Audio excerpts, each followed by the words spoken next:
سورہ بقرہ آیت نمبر 203 اور رکوع نمبر 9 ہے، آیت نمبر 203 دوسرا پارہ ہے۔ اعوذ باللہ من الشیطان الرجیم، بسم اللہ الرحمن الرحیم۔ واذکروا اللہ فی ایام معدودات فمن تعجل في يومين فلا إثم عليه ومن تأخر فلا إثم عليه لمن اتقى واتقوا الله واعلموا أنكم إليه تحشرون ومن الناس من يعجبك قوله في الحياة الدنيا ويشهد الله على ما في قلبه وهو ألد الخصام وإذا تولى سعى في الأرض ليفسد فيها ويهلك الحرث والنسل والله لا يحب الفساد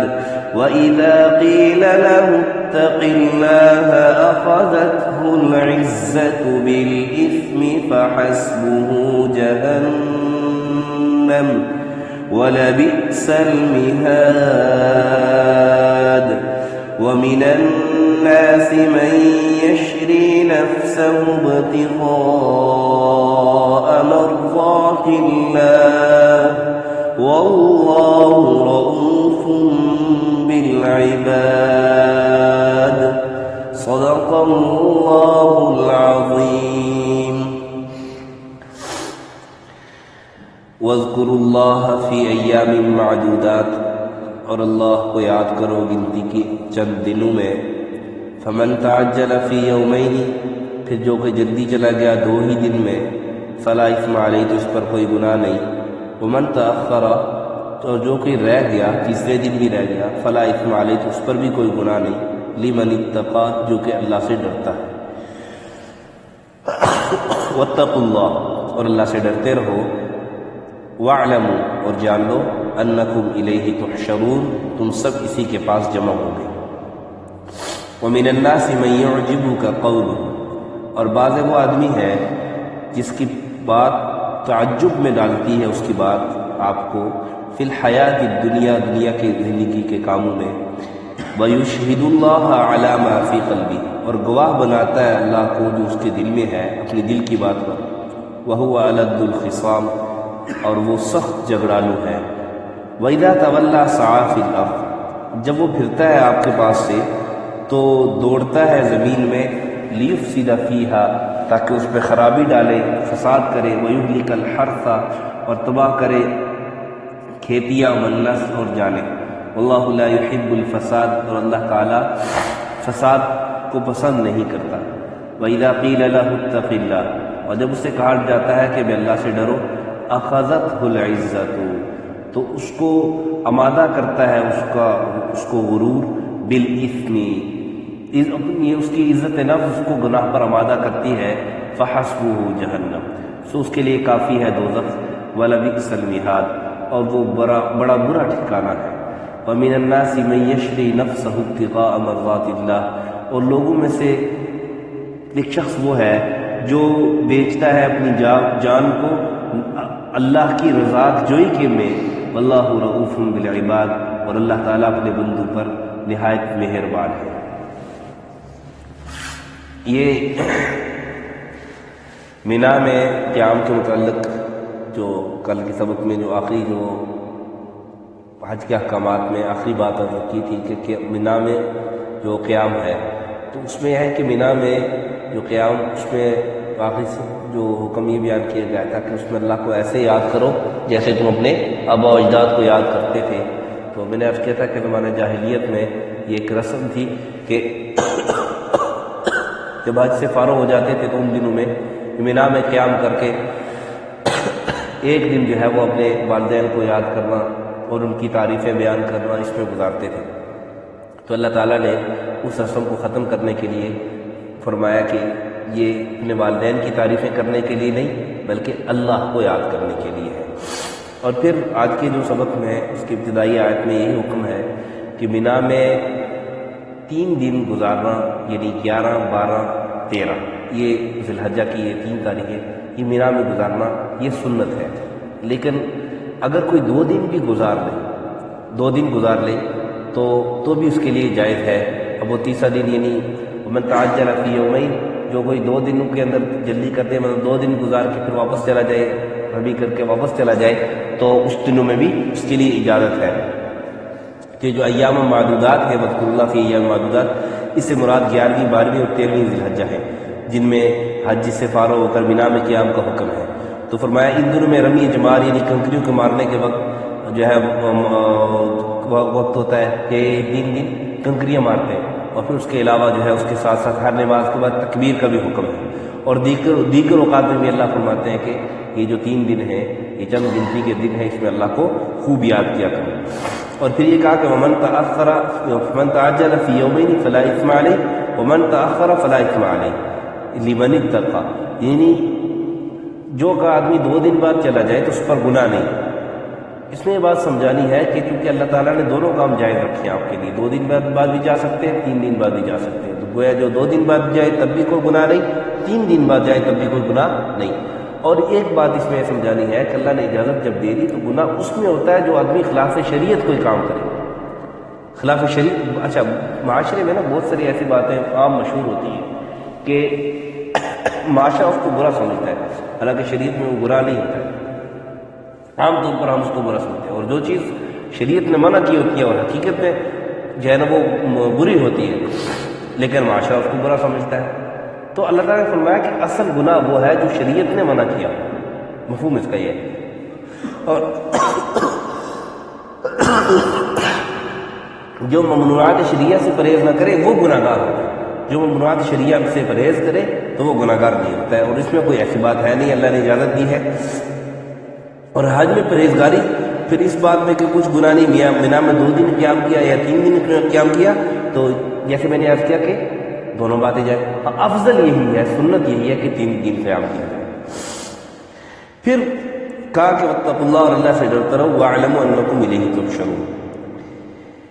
فرمایا کہ یہ جو اللہ سے ڈرنا ہے یہ صرف حج کے دنوں میں نہیں ہے، حج کے دنوں میں نہیں ہے۔ بہت سے لوگ اب دیکھیں ان سے کہیں جی میں ان سے اگر کوئی آدمی کو گناہ کا کام کرنے کے لیے کہے تو کہتے ہیں یار ابھی تو نماز پڑھ کے آئے تو یا روزہ ہے میرا، یار رمضان کے مہینے میں میں یہ نہیں کرتا، لیکن رمضان کے علاوہ پھر سب کچھ چلتا ہے، پھر سب کچھ کرتے ہیں۔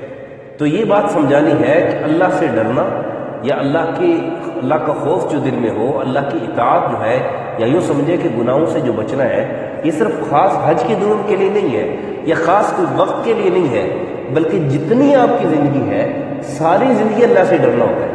کیوں؟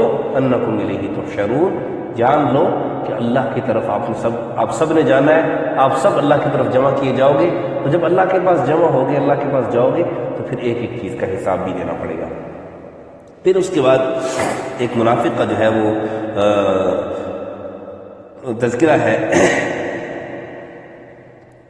کہ ایک منافق جو ہے وہ روایت میں اس کا نام اخنس نام ذکر کیا گیا ہے کہ یہ نبی پاک صلی اللہ علیہ وسلم کے پاس آیا اور پھر بڑی چوپڑی چاپڑی باتیں کی دنیاوی اعتبار سے، اور پھر اپنے تھا منافق، اپنے ایمان لانے کا بھی دعویٰ کیا اور اس پر اللہ کو بھی دعا بنایا، جو اللہ دعا ہے جی میں آپ پر ایمان لاتا ہوں، اور بڑی چوپڑی چاپڑی باتیں کی۔ اور پھر جب واپس پھرا تو پھر جو ہے نا وہ مسلمانوں کے جو کھیتیاں ہیں وہ بھی وہ جلا کر چلا گیا، اور مسلمانوں کے جانوروں کو بھی ذبح کر کے جو ہے وہ چلا گیا۔ اس کا تذکرہ اللہ تعالیٰ فرما رہے، اور اس میں اشارہ ایک بات کی طرف یہ ہے کہ مسلمان کو ہمیشہ بیدار رہنا چاہیے۔ مسلمان جو ہے وہ بیدار مغز ہوتا ہے، بیدار مغز ہوتا ہے، اپنے دشمن کو پہچانتا ہے، اپنے دشمن کو پہچانتا ہے، اپنے دشمن کو پہچاننا چاہیے ظاہری چوپڑی چاپڑی باتوں سے۔ اور ظاہر طور پر اگر مسلمان کو کوئی یہ کہے جی میں تمہیں دنیا میں یہ دوں گا، یہ ٹیکنالوجی دوں گا، یہ کروں گا، وہ کروں گا، یہ کہہ کر مسلمان کو اس کی باتوں میں نہیں آ جانا چاہیے۔ اور مسلمان کیونکہ اصل یہ ظاہری جو چوپڑی چاپڑی باتیں کر رہا ہے، اور اس پر اس کی جو پس پردہ اس کے جو عزائم ہیں مسلمان کو اس سے باخبر رہنا چاہیے اور اس سے اپنے آپ کو بچانا چاہیے. یہ بات سمجھیں، یہاں اصل مقصود یہ بات سمجھانا ہے کہ مسلمان جو ہے اس کو بے درماغ رہنا چاہیے، اپنے دشمن کی پہچان ہونی چاہیے کہ یہ نہ ہو کہ دشمن آپ کو باتوں میں لگا کر پھر اپنا مقصد پورا کر کے جاتا رہے، جب پورا کر کے جائے پھر آپ پریشان. اور یہی نبی پاک صلی اللہ علیہ وسلم کے ساتھ بھی ہوا. اور نبی پاک صلی اللہ علیہ وسلم کے ساتھ صحابہ کے ساتھ جو واقعات پیش آئے، مثال نبی پاک صلی اللہ علیہ وسلم بعض اوقات نماز میں ان سے سہو ہوا. تو اب اگر یہ چونکہ نبی پاک صلی اللہ علیہ وسلم نے اور صحابہ کے ذریعے یہ پریکٹیکل جو دین ہے ہم تک پہنچانا ہے. اب مثال کے طور پر آپ دیکھیں، نبی پاک صلی اللہ علیہ وسلم سے اگر سہو نماز میں نہ ہوتا تو پھر سجدہ سہو نماز میں اگر بھول جاتے تو ہمارے لیے حکم کیسے ملتا ہے؟ آخر نبی پاک صلی اللہ علیہ وسلم بھولے ہیں، نماز میں ان سے سہو ہوا، پھر انہیں سجدہ سہو فرمایا، پھر صحابہ کو سمجھایا کہ یہ بات ہو جائے تو اس سے تم نماز میں سجدہ سہو کرو تو ٹھیک ہو جاتی، نماز پوری ہو جاتی ہے آپ کی. تو یہ جو باتیں ہیں ہمارے سمجھانے کے لیے. تو اسی طرح جو ہے وہ آدمی آیا تھا منافق، اپنے ایمان کی جو ہے نا وہ دعوے بھی کرتا تھا اور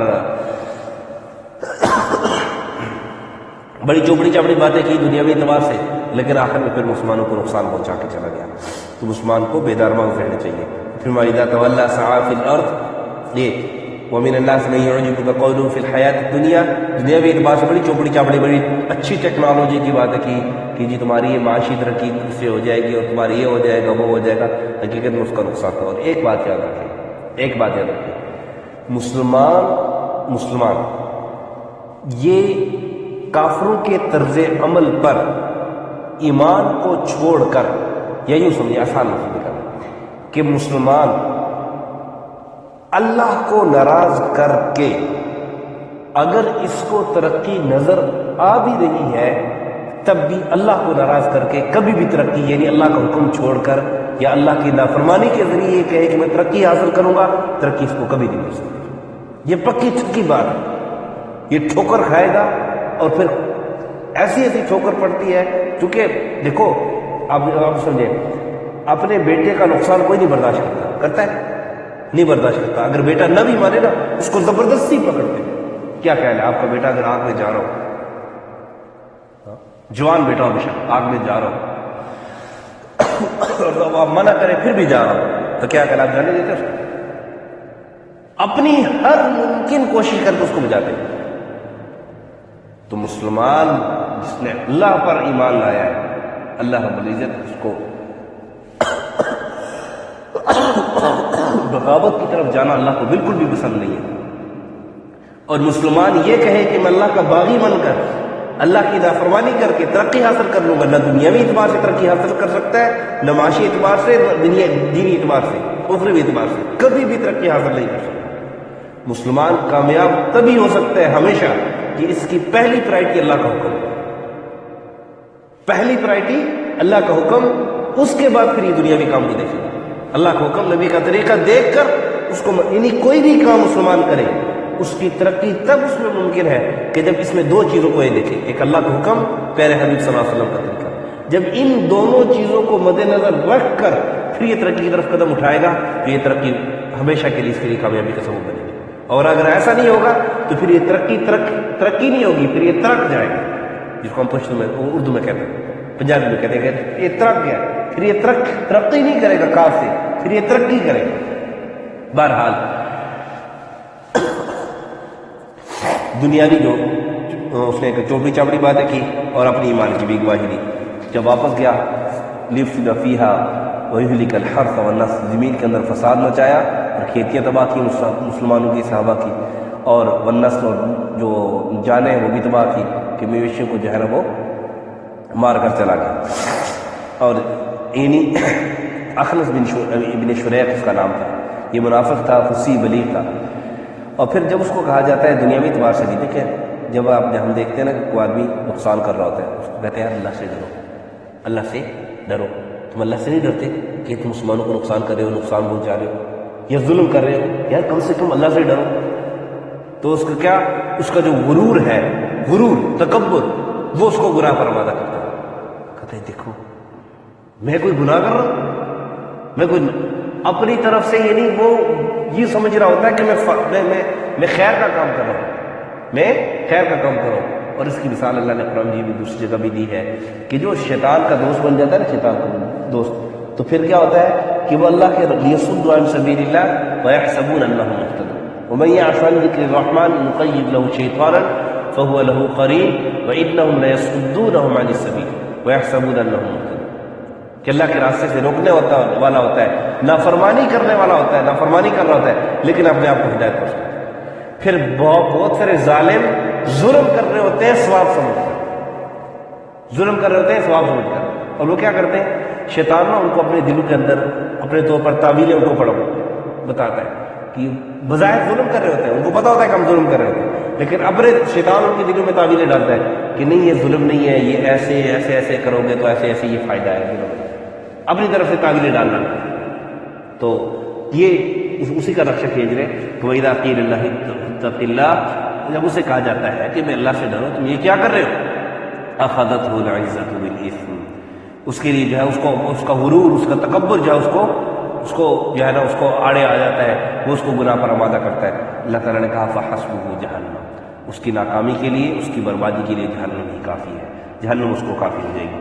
وَلَبِئْسَ الْمِہَادُ، اور یہ جہنم جو ہے یہ کوئی عام چیز نہیں ہے، بڑا برا ٹھکانہ ہے، بہت بڑا برا ٹھکانہ ہے۔ اور پھر چونکہ منافق کا ذکر ہوا تو اس کے بعد مسلمان کا ذکر ہونا بھی جو ہے وہ یہ میرا احساس کیا تھا کہ جہاں پر بھی قرآن کا اسلوب ہے کہ جنت کا ذکر ہوتا ہے، جہنم کا ذکر بھی ہوتا ہے، مسلمان کا ذکر ہوتا ہے تو کافر کا ذکر بھی ہوتا ہے، کافر کا ذکر ہو، منافق کا ذکر ہو، وہاں پر منافق کا بھی ذکر، مسلمان کا بھی ذکر ہوتا ہے۔ تو پیچھے منافق کا ذکر ہوا، اب اس منافق سے جو ہے نا مسلمان کا بھی ذکر ہوا کہ صحابہ، یعنی یہاں سے مراد صحابہ ہے کہ جنہوں نے اپنے نفس کو اللہ کی رضا کے لیے لٹا دیا، ومن الناس من یشری نفسہ ابتغاء مرضات اللہ، کہ جو بیچتے ہیں اپنے نفس کو اللہ کی رضا کے لیے۔ کیا مطلب کہ انہوں نے اپنی نفسانی خواہشات سب اللہ کے حکم پر قربان کر دی۔ یہ مسلمان کا جو ہے وہ وتیرہ ہونا چاہیے، مسلمان کی جو ہے نا یہ عالی شان کا جو ہے نا یہ مسلمان کا ایک جو نشان ہے، اس کا نشانی ہونی چاہیے کہ مسلمان اللہ کے حکم میں اپنی ساری خواہشات کو قربان کر دے، اپنی ساری خواہشات۔ جیسے ہم فوجی ہیں، اب جو ہے وہ پاک فوج ہماری جو ریٹائر ہو جاتی ہے اس کے بعد بھی پینشن دیتی ہے، پھر علاج بھی کرتی ہے، مرتے دم تک یہ پینشن ملتی رہتی ہے، ہر مہینے کے مہینے۔ اچھا پھر جب چلے جاتے ہیں اس کے بعد بھی پینشن ملتی ہے، اس کے بعد جو ہے نا اس کی گھر والی ہو، اس کے جو وارث ہو، گھر والی ہے، اس کو بھی پینشن ملتی رہتی ہے، آدھی ملتی ہے تو ملتی رہتی ہے۔ کیا تو اب کیوں کہ انہوں نے اپنی نفسانی خواہشات، اپنے سارے کام کاج، اپنا آپ بالکل فوج کے لیے وقف کر دیا۔ اب جیسے فوج اس کو کہتی ہے، بعض اوقات گھر میں والدین فوت ہو جاتے ہیں لیکن یہاں سے چھٹی کا آرڈر نہیں ہوتا ہے، چھٹی نہیں جا سکتے، چھٹی نہیں جا سکتے، بہت بڑے بڑے مسائل، بڑی بڑی پریشانی ہو جاتی ہے لیکن اس کے بعد باوجود چھٹی نہیں جا سکتی۔ ہم صرف اپنی ساری خواہشات اس کے تابع کرتے ہیں۔ اب سے تو صحابہ کرام رضوان اللہ تعالیٰ علیہ اجمعین نے اپنی ساری خواہشات نبی اکرم صلی اللہ علیہ وسلم، اللہ کے حکم، نبی پاک صلی اللہ علیہ وسلم کے طریقے کے مطابق اس کتابیں کر دی تھی، گویا اس کو بیچ دیا۔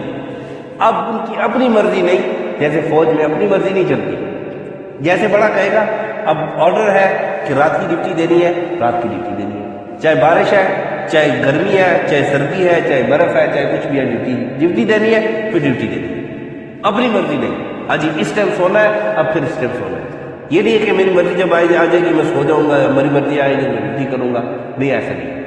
یہی پابندی، یہی ڈسپلن دین نے ہمیں بتلایا ہے، جب جس وقت جیسے اللہ کا جو حکم وہ پورا کرو بس۔ اور صحابہ کرام رضی اللہ تعالیٰ عنہ اجمعین کے اندر یہ صفت ہے کہ جب بھی، جس وقت بھی، جس حال میں بھی اللہ کا جو حکم ان کو جیسے ہی آتا وہ فوراً اس کو پورے کرنے والے۔ یہاں تک کہ ایک صحابی شادی کی پہلی رات اہلیہ کے ساتھ گزاری، صحبت کی، اب غسل خان نہانے گئے ہوئے، نہا ادھر سے آواز آ گئی، اب غسل نہیں کیا تھا، اسی حالت میں نکل 70 ڈھانپا اور شہید، اللہ کے راستے میں شہید ہو گئے۔ نبی پاک صلی اللہ علیہ وسلم کی جب پیغام پہنچا تھا نکل پڑے اور اللہ کے راستے میں، آپ صلی اللہ علیہ وسلم نے دیکھا فرشتے غسل دے، غسیل الملائکہ کا لقب۔ تو یہ مسلمان کا وتیرہ کہ اپنا آپ اللہ کے حکم کے تابع کر دے، بس یعنی یوں سمجھے کہ اس کا نفس اس کو اگر اللہ کے حکم کے خلاف، اللہ کی مرضی کے خلاف کسی بات پہ ابھارے تو اس پر یہ کبھی بھی تیار نہ ہو. کیوں؟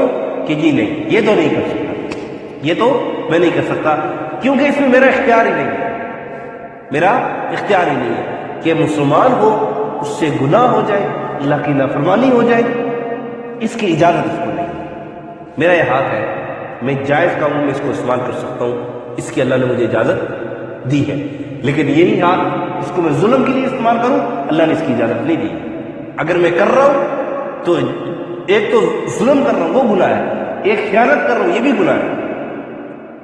کہ اللہ کی طرف سے ایک امانت ہے، اللہ کی طرف سے ایک دی ہوئی چیز ہے، یہ اللہ کی مرضی کے مطابق استعمال ہو سکتی ہے. اللہ کی مرضی کے خلاف استعمال ہوگی تو وہ جو جس مرضی کے خلاف جو جس گناہ میں استعمال ہو رہی وہ گناہ الگ ہے، خیانت کا بھی گناہ. اور صحابہ کرام رضی اللہ تعالیٰ عنہم اجمعین نے اپنی ساری خواہشات اللہ کے حکم کی تابع کی اس کی.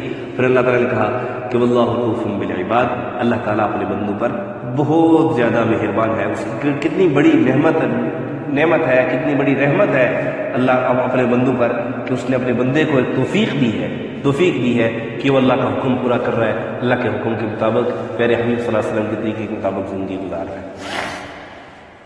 وَاذْكُرُوا اللَّهَ فِي أَيَّامٍ مَّعْدُودَاتٍ، اور گنتی کے چند دن جو ہے وہ اللہ کو یاد کیا کرو.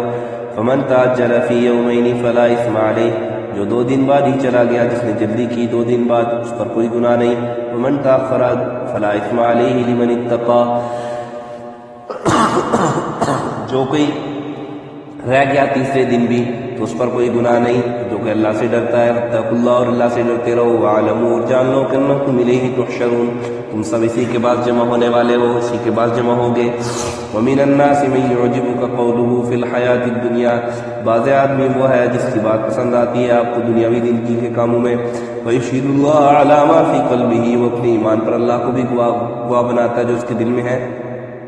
یعنی اس کے دل میں ایمان نہیں ہے لیکن وہ کہتا ہے کہ اللہ گواہ ہے کہ میرے دل میں ایمان ہے اور میں آپ پر ایمان لاتا ہوں اس بات ہے. وَهُوَ لَدُّ الْخِصَامِ، بلکہ حالانکہ وہ سخت جھگڑالو ہے. وَإِذَا تَوَلَّىٰ، جب وہ پھرتا ہے آپ سے. سَعَىٰ فِي الْأَرْضِ لِيُفْسِدَ فِيهَا، زمین میں دوڑتا ہے، زمین میں کوشش کرتا ہے تاکہ اس میں فساد ڈالے. وَيُهْلِكَ الْحَرْثَ وَالنَّسْلَ، اور کھیتیاں تباہ کرے اور جانیں تباہ کرے. وَاللَّهُ لَا يُحِبُّ الْفَسَادَ، فساد اللہ کو پسند نہیں، فساد اللہ کو پسند نہیں. بہت سارے ہمارے بھائی بھی ہوتے ہیں، بہت سارے ہمارے معاشرے میں لوگ بھی ہوتے ہیں، ان کا کام ہی صرف فساد مچانا ہوتا ہے، ان کا کام ہی صرف خرابی ڈالنا ہوتا ہے. ادھر کی بات ادھر، ادھر کی ادھر، ادھر کی ادھر. اس کا مطلب اس کی کوشش ہر وقت یہ ہوتی ہے کہ میں ہر وقت جو ہے نا 2 آدمی کو لڑاتا رہوں، آپس میں 2 آدمی لڑاتے رہے یا اگلا بندہ پریشان ہوتا رہے. اس کو پریشانی میں دیکھ کے ان کو خوشی ہوتی ہے، وہ پریشان کر کے دوسرے کو پریشان کر کے دوسرے کو نقصان پہنچا کے یہ ہنستے ہیں. پھر محفل میں بیٹھ کے بڑے غرور سے اور بڑے تکبر سے، بڑے فخر سے کہتے دیکھا نا، ہاں میں نے اس کو یہ کر دیا، ہاں میں نے اس کو یہ دھوکہ دے دیا. حالانکہ اس کو یہ نہیں پتا کہ اس کے یہ کرنے پر کتنا یہ اللہ کے غضب کے اندر آ رہا ہے. وَإِذَا قِيلَ لَهُ اتَّقِ اللَّهَ أَخَذَتْهُ الْعِزَّةُ، جب ایسے بندے کو کہا جاتا ہے کہ اللہ سے ڈرو، اللہ کا خوف کرو، خدا کا خوف کرو. أَخَذَتْهُ الْعِزَّةُ، تو کہتا ہے ہاں میں کوئی گناہ کا کام کر رہا ہوں، اپنا اس کو غرور تکبر اس کو جو ہے نا گناہ پر آمادہ کرتا ہے. پھر کہتا ہے اچھا تو نے مجھے یہ بات کہی ہے، پھر اور بھی زیادہ اس کو ظلم کرتا ہے. فَحَسْبُهُ جہنم، ایسے آدمی کے لیے جہنم ہی کافی ہے، ایسے آدمی کے لیے جہنم ہی کافی ہے. وَلَبِئْسَ الْمِہَادُ، اور یہ جہنم بہت بڑا برا ٹھکانہ ہے. وَمِنَ النَّاسِ مَن يَشْرِي نَفْسَهُ ابْتِغَاءَ مَرْضَاتِ اللَّهِ، اور لوگوں میں سے وہ ہے جو اپنے نفس کو بیچ دیا جنہوں نے اللہ کی رضا جوئی کی خاطر، جیسے صحابہ کرام. واللہ رؤوف بالعباد، اللہ نہایت مہربان ہے اپنے بندوں پر. الحمدللہ رب العالمین والعاقبۃ للمتقین، والصلاۃ والسلام علی اشرف الانبیاء والمرسلین وعلی الملائکۃ المقربین وعلی عباد اللہ الصالحین. ربنا ظلمنا انفسنا وان لم تغفر لنا وترحمنا لنكونن من الخاسرین. اللهم ارحم على حالنا ولا تنظر الى سوء اعمالنا. اللهم اشف مرضانا ومرضى المسلمين. اللهم اقض حاجاتنا عن الغيب. صلی اللہ علیہ النبی الکریم محمد وعلی آلہ وسلم.